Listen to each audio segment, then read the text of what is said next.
In Dallas, you start realizing pretty quickly that survival is rarely an individual thing. People make it because somebody stepped in. Somebody covered rent when a paycheck fell short. Somebody bought groceries during a hard month. Somebody helped keep the lights on long enough for a family to breathe again. That's honestly part of what makes organizations like Now Forward so interesting when you read them alongside Leviticus 17. At first glance, Leviticus 17 feels like one of those chapters modern people skip over because it talks about sacrifices, blood altars, and strict rules that seem disconnected from normal life. But underneath all of that is a huge principle.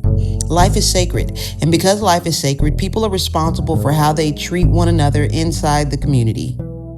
The chapter keeps repeating this idea that life belongs to God. Blood represented life itself, so people weren't allowed to treat it casually, selfishly, or violently. God was teaching Israel that human life was not disposable. Community mattered, accountability mattered. What one person did affected everybody else.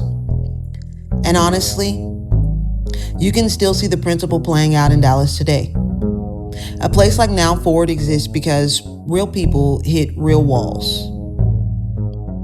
A mom choosing between rent and groceries, an elderly person falling behind on utilities during brutal summers, somebody one medical bill away from eviction, families trying to stay afloat while the cost of living keeps climbing around the Metroplex.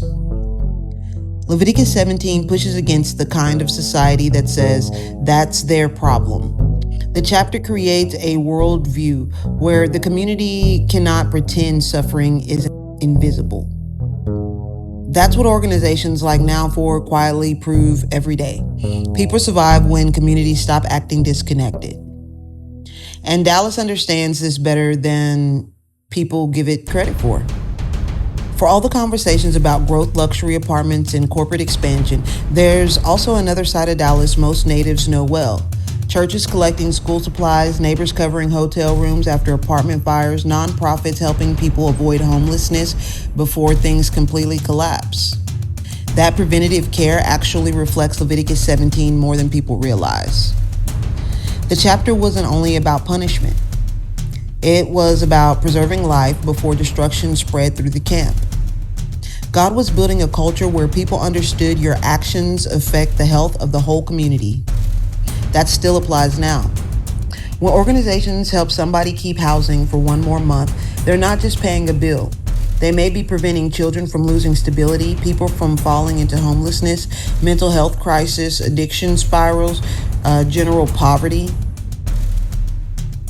That ripple effect is very Leviticus 17 in spirit.